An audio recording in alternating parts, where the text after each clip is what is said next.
Bonjour à chacun d'entre vous. Il était normal que dans ce lieu de confidence qui en a vu passer tant et tant, je reçoive le patron de Confidence. Guillaume Héon est dans Sans détour cette semaine. Alors Guillaume, moi je l'ai connu, il était directeur général d'AMP Interactive, il faisait de la vidéo. Puis AMP Interactive est devenu eMotion, il a continué à faire de la vidéo, il a pris son envol, mais il y est quand même un petit peu encore. Il a pris son envol avec Confidence, il conseille. Mais Guillaume Héon, c'est pas que ça, c'est aussi un père de famille. Et je sais que c'est important pour lui. Et puis c'est un homme de théâtre, c'est un homme des arts en général. C'est pour ça qu'avec lui, on va aller, mais ne le répétez pas, du côté de la Belle Entrée. Vous savez, ce cabaret fabuleux de la Vendée. Parce que oui, Guillaume Héon aime faire rire.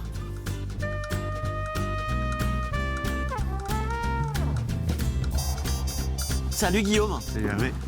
Bonjour, Révolu du beau temps pour nous. Il fait très beau. Mais dans les Dans cœurs. mon cœur, il fait très beau, ouais. Ça fait quoi d'être l'arroseur arrosé? D'être l'homme à qui on va poser plein de questions et qu'on a des centaines d'interviews au compteur. Beaucoup d'interviews au compteur et en même temps, je t'avoue, c'est pas simple. Hein. C'est pas simple du tout. Donc j'ai volontairement pas trop réfléchi à la chose avant parce que je te fais totalement confiance et que je me laisse guider. Ouais. Et en me laissant guider, il y a une petite appréhension. Ouais. Voilà. Où m'emmène-t-il? Que me veut-il? Ouais, Mais que du bien, je sais. Ouais. dans tous les cas. Allez, en voiture. Ok, je m'équipe ou je me déséquipe.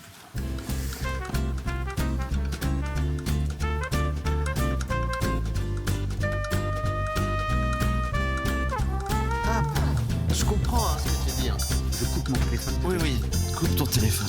Allez. Au départ, il y a le journalisme. Je dis ça, c'est vrai? Du journalisme, oui, mais de façon peu académique. En fait, au tout départ, il y a une école de cinéma. Ouais. Alors, ça dépend de quel départ on part, mais on va partir du départ pro déjà. Et il y a une école de cinéma qui est une classe prépa, qui était la première promo au lycée Guisteau à Nantes, où ma mère enseignait. J'étais prof de lettres. Et donc, je n'avais pas trop d'idées de mon parcours professionnel. Je ne savais pas tellement ce que je m'étais destiné à faire. Je vivais à la campagne. J'ai une vie très heureuse. Et donc, voilà, la vie étudiante n'était pas un choix délibéré. Mais c'est présenté cette opportunité d'un entretien pour rentrer dans cette classe prépa qui préparait à la Fémis, à Louis Lumière, donc des écoles qui sont aujourd'hui les grandes écoles de cinéma françaises. Et puis il se trouve que en fin de première année, j'ai fait un stage dans une entreprise parisienne qui était rattachée à un groupe international. Et alors j'ai adoré le montage, le tournage, la vidéo. On faisait avec des moyens de l'époque. Hein. On était en 90, 89, 90. Et j'ai découvert vraiment ce monde par la base. Ouais. Donc en effet, de la technique au départ, puis du journalisme au sens journalisme interne. Oui. Et j'ai rencontré les gens d'Intermarché. Non, mais t'as fait un peu de radio. J'ai fait de la radio chez Intermarché dans une matinale pendant 3 ans, 4 ans, 6h, 9h. C'était incroyable, une aventure vraiment chouette. Et voilà, en fait, si je devais résumer ma vie aujourd'hui, je dirais que c'est une succession de rencontres. Je ne l'ai pas en entier, mais j'avoue qu'elle tombe à propos. Édouard Baird sort de ce corps. Ouais. Et donc, j'ai toujours été guidé par... je mets ça évidemment moi sur le sens sous le nom du divin, mais en tout cas d'une très bonne étoile qui a su me conduire là où je suis aujourd'hui. Il y a une chose qui m'a beaucoup interpellé quand on a échangé, alors on échange de temps en temps, hein, puisqu'on a l'occasion de se croiser à titre professionnel et parfois personnel, c'est que quand tu as quitté toutes tes fonctions-là, tu as fait à plus de 50 ans un saut dans l'inconnu et moi c'est la première fois que je t'ai vu un peu fragile et tu as dit ça a été difficile. Ah c'est difficile. Je saute du coq à l'âne. Non mais tu as raison, voilà, là c'était il y a 30 ans et là c'est ce que tu évoques, c'était il y a 4 ans. En fait plusieurs questions. En fait on sortait de la période de Covid qui est pour un manager ou un dirigeant a été vraiment une étreinte, une contrainte et vraiment on sort de la machine à laver. Et donc certains s'en sortent avec beaucoup de force. Et moi, j'étais vraiment bien crevé. Et ça faisait aussi écho à une période de 25 ans dans une boîte magnifique. Mais dans la AMP, dans laquelle j'avais beaucoup donné. Je dirigeais AMP Interactive depuis 2006. Voilà, il y a deux personnes qui m'ont vraiment inspiré dans ma vie professionnelle, dans mes patrons. Et je l'ai déjà dit et écrit, je crois, c'est Jean-Pierre Leroc qui était le patron d'Intermarché avec qui j'ai. Ils sont bien les Leroc en général. Je dis ça à dessein parce que ce sont des gens forcément formidables. Ça n'a rien à voir avec moi, ça n'a rien à voir, c'est pas du tout la même famille. Et puis Gilles qui a fondé AMP en 86 et avec qui j'ai travaillé pendant 23 ans, 24 ans. Ouais, oui. Et donc en 2019-2020, une première réflexion sur la suite pour AMP Interactive que Gilles voulait céder, ou en tout cas voulait donner une autre dimension. Moi j'ai longtemps discerné pour dire je pense que j'ai envie de le faire et en même temps je pense que c'est pas pour moi, c'est pas un job pour moi, trop de poids, trop de pression. Et donc là j'ai eu un gros discernement, y compris spirituel, et peut-être surtout spirituel, ou en tout cas éclairé par la foi, oui. Qui me conduit à dire non, non, je ne prends pas cette option-là. Et la deuxième option qui allait avec, c'est de dire je suis un chemin plus personnel. Donc là, c'est le saut dans le vide que tu évoques. Et là, on est en 2021, 2020-2021, et je décide de créer ma société. D'aller vers une aspiration profonde qui est d'être plus devant la caméra que derrière, pour reprendre notre conversation du début, qui est de dire j'ai envie de musique, j'ai envie de chansons, j'ai envie d'être sur scène, voilà, une espèce d'envie de donner quelque chose. Alors je reviens sur liberté. Ma question. C'est une des seules fois où je t'ai vu un peu bouleversé, un peu déstabilisé. Parce que tu m'as dit ma première année a été une année difficile. Le choix de quitter un certain confort, ou en tout cas une image que tu renvoies, un métier, une personnalité connue, à proximité d'une personnalité encore plus connue, et qui rayonne et qui est très médiatique, ou en tout cas qui est très reconnue. Quand tu quittes ça, faut accepter de ne plus être dans telle réunion, dans tel rendez-vous, avec telle discussion. Enfin, tu te rends compte de ce que tu laisses, mais tu ne te rends pas compte tout de suite. Alors j'ai une petite anecdote qui me revient. Lorsque j'ai quitté le bureau, j'avais encore des dossiers à faire, etc. Et il y avait sur le parking ma voiture de bureau que j'avais laissée là je devais la rendre quelques jours plus tard.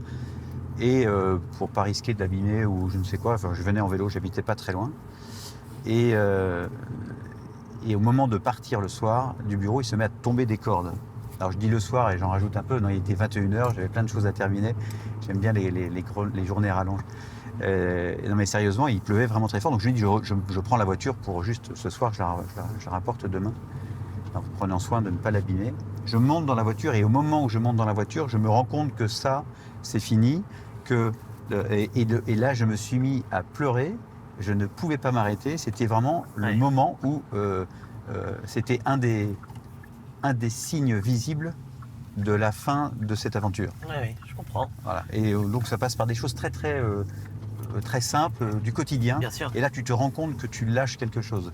Et donc, c'est vrai que t'es perdu. Mais en même temps, je t'avouerai que j'avais quand même une grande confiance, et j'ai une grande confiance, d'une façon générale. Tu penses que ma maison s'appelle La Confiance. Ah oui ? Ma maison s'appelle La Confiance. Tu as donné un nom à ta maison. Ouais. C'est mon épouse Virginie qui l'a trouvé, qui l'a donné. D'accord. Et vraiment, c'est un peu ce qui régit notre vie. Et donc, finalement, ce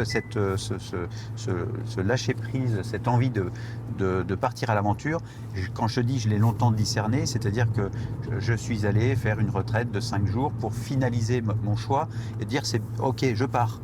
Ah ouais. Et cette retraite de 5 jours en silence, la dernière décision, elle s'est jouée dans la dernière nuit. j'avais encore des doutes ou en tout cas des questions qui m'assaillaient jusqu'à la dernière nuit.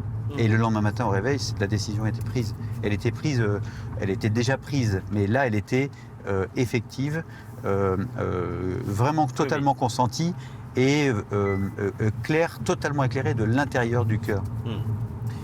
On écoute Johnny Hallyday. Alors, c'est toute la musique que j'aime. Tu m'en dis un petit mot, tu as eu du mal à la choisir, puis je te dis où on va.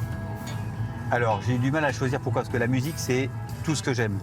Ouais. La musique, c'est ma vie, en fait. Je ne suis pas musicien, je joue la guitare, je chante, etc. Mais la musique, c'est une partie intégrante de ma vie, de ma personnalité, et tout type de musique.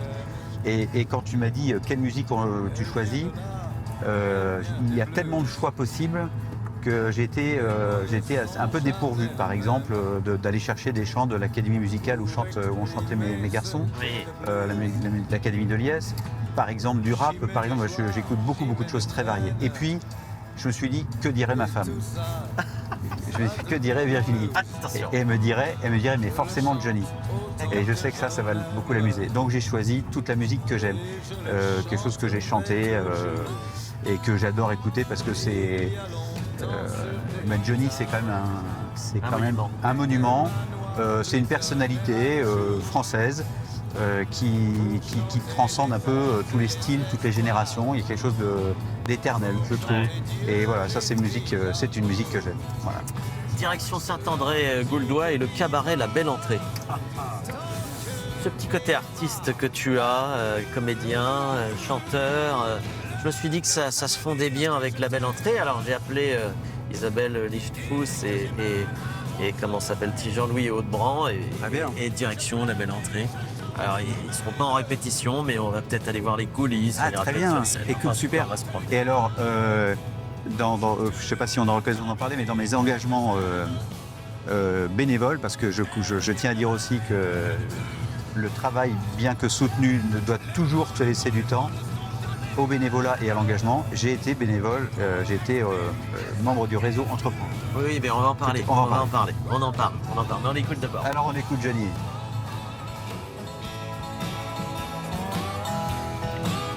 Là, tu peux accélérer en respectant les limitations.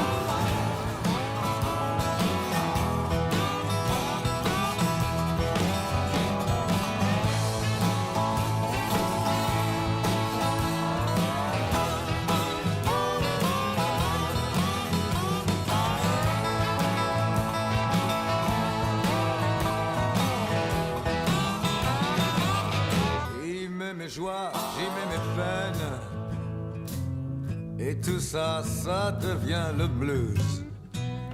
Bon Guillaume, alors quel effet ça te fait la scène ? Moi je t'ai vu sur scène. Moi je t'ai vu, j'ai cette chance-là de t'avoir vu faire du théâtre. C'est mythique en fait. La scène, c'est quelque chose d'assez fascinant. Parce qu'en fait, tu subis, t'es porté, à la fois tu subis le regard de toutes ces personnes, alors 200, 300. Et je pense que pour certains, c'est bloquant, ça tétanise. Et moi, il y a un petit moment d'appréhension. Et une fois qu'il est passé, je suis heureux, je suis dans mon élément. Je suis à l'aise pour ça. C'est pour ça que tu as vraiment eu l'envie de transformer le projet professionnel qu'était le tien. C'est ça, pour accompagner, questionner, discuter, ce qu'on fait ici, mais à l'envers. Ouais. Donc tu y passeras un jour peut-être. Non, mais vraiment, c'est d'aider les personnes, les dirigeants, etc., à prendre la parole, à délivrer leur message. Donc mettre les gens à l'aise. Et donc pour ça, il faut soi-même être assez détendu et ne pas avoir peur d'affronter tous ces regards. Ça s'appelle confidence ? Et ça s'appelle confidence, parce qu'une confidence, c'est quelque chose d'important que tu partages à quelqu'un en qui tu as confiance. Ouais. Confiance et confidence sont la même racine. Donc là, on est sur la partie pro, mais comment tu nourris l'artiste qui est en toi ? L'homme de musique, l'homme de théâtre, comment tu nourris ça ? Cette envie de devant de scène ? J'ai la chance d'avoir d'abord des enfants musiciens. Et de vivre dans un univers de musique. Ça vient de vous, ça ? Oui, et puis des générations précédentes. Et donc, je me nourris beaucoup de la scène en allant les voir, en allant les écouter, tous les concerts, toutes les représentations, enfin, dès que je peux. Et on essaye de n'en rater aucun. Et je crois qu'on a été assez fidèles au poste. Et c'est vrai que ça permet de goûter des influences différentes, des respirations, des sonorités, des choses justes, des choses moins justes. Donc en fait, ça façonne notre sensibilité à la musique et notre façon d'avoir envie ma façon d'avoir envie de la restituer et de partager ça. Donc je me nourris vraiment de la musique des autres. On en a dit un mot tout à l'heure. Quand je vais au cinéma voir le dernier film, j'ai le droit d'en parler, de Michael Jackson, sur la vie de Michael Jackson, on pense ce qu'on veut du personnage. Là, j'ai pris une claque, vraiment. Et ça m'a nourri au sens où les événements racontés dans le film, ce sont des événements que pour certains j'ai vécu en direct, comme des millions de gens. La sortie de Thriller en 82, on était des millions devant la télé à attendre que le clip soit présenté officiellement en Europe. Je m'en souviens. Et à la minute près. Donc en fait, voilà. Donc ces influences-là, et j'écoute beaucoup de musique, et de façon de type très varié. Je peux écouter du rap et puis Mozart dans la même heure. Je peux écouter, je peux aller à un concert de musique classique et puis écouter Taj Mahal. J'ai cette chance d'être curieux de la musique. Donc c'est très très nourrissant. Très bien. On va continuer à être curieux, mais à l'intérieur, on va dans les coulisses. On va dans les coulisses, c'est parti. Guillaume, tu m'as dit que Confidence, ce n'était pas que de la musique. C'est pas que la musique. Le projet à la base s'appuyait pas mal sur la musique, mais c'est au départ l'intuition d'apporter la musique dans l'entreprise, dans les relations humaines, et d'aider les gens à prendre la parole, d'aider les gens à exprimer ce qu'ils ont à dire. Donc ça reste sur le métier de conseil que j'ai fait pendant 25 ans chez AMP et AMP Interactive, mais je le complète et je lui donne un autre volume, une autre respiration avec la dimension musicale. Et parfois, le choix d'une musique pour entrer sur scène, le choix d'une musique pour présenter un nouveau produit, etc. Donc, ça peut être assez déterminant. Et en fait, quand on s'appuie sur cette base, eh bien ça permet de construire un projet professionnel d'une autre manière. On va partir du message. Moi, je pense qu'on peut partir aussi d'une inspiration musicale. Finalement, les métiers de la com, on fait un peu tous le même métier, au fond. On aide les gens, on essaie de formuler, de vulgariser. On a tous un peu la même vocation. Par contre, on n'utilise pas les mêmes chemins pour y arriver. Et moi, j'essaie d'apporter la musique. Ça veut dire que toi, en tant que communicant, tu vas voir un chef d'entreprise qui se dit, moi, il faut que j'appréhende tel ou tel dossier, tel ou tel sujet, comment je peux le communiquer aux équipes ou au plus grand nombre. Et tu lui dis, alors, qu'est-ce que tu écoutes comme musique ? Alors c'est pas aussi tranché que ça, mais ça peut.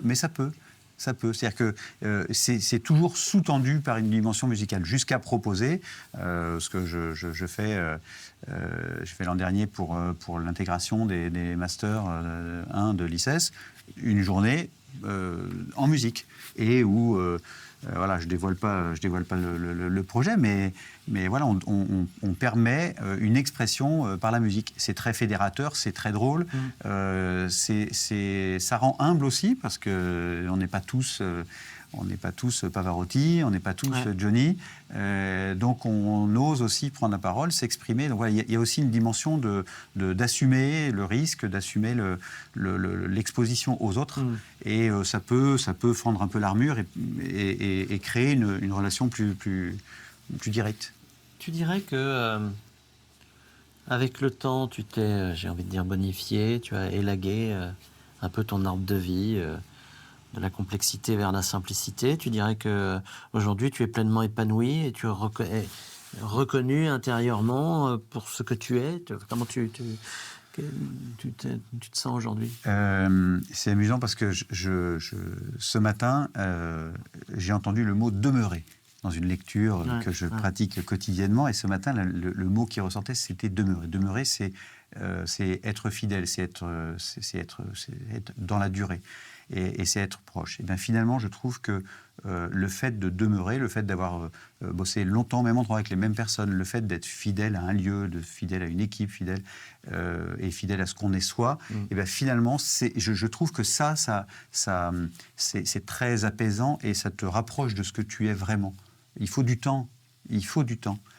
Pour être... il faut toute une vie, je pense. Et il faut une vie, donc voilà, je dirais que je me trouve, plus ça va, plus je me trouve à ma place. Maintenant, on n'est jamais complètement arrivé au bout du chemin, donc une vie ne suffit sans doute pas. Très bien. Merci Guillaume. Merci beaucoup. C'est fini. C'est déjà Ce fini. petit temps là, cette petite pastille comme ça de vie. Nous on se retrouve la semaine prochaine pour un nouveau numéro de Sans Détour. Vous verrez, on sera encore une fois avec une autre personnalité, un autre parcours un peu différent. Merci infiniment Guillaume. Merci Hervé. À la semaine prochaine. Salut.